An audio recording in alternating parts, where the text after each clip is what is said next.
As far as I can remember, I grew up with hearing only in my right ear. I did well in school. I was earning good grades. So my parents and I were not worried about it.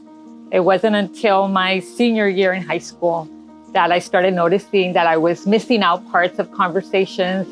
I was beginning to strain myself to hear the teacher.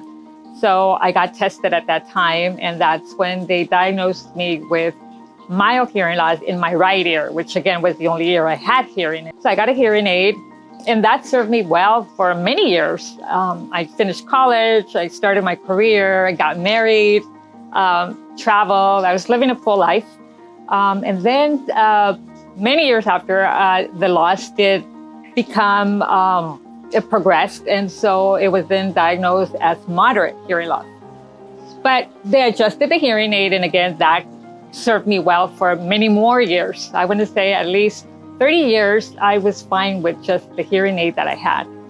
And the last 6 years back or so is when I started really struggling, where I was asking people to repeat themselves all the time.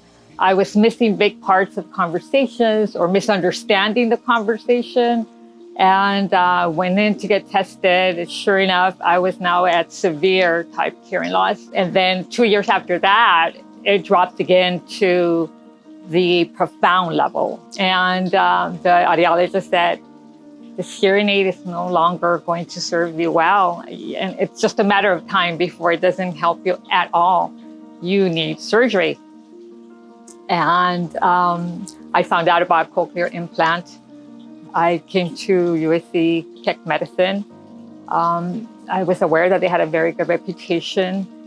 And I was paired up with Dr. Shibata, who was an expert in the field. And he also had experience with the robotic component, which was something that was just approved by the FDA. He had been part of the team that researched and developed this tool. And so I was confident in his abilities, and I gave him my yes.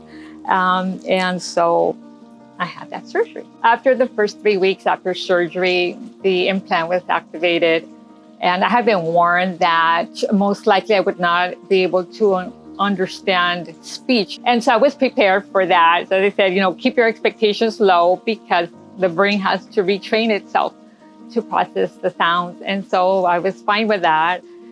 Lo and behold, when the audiologist turned it on, she said, "Can you hear me?" She asked, "Can you hear me?" And I understood the words perfectly.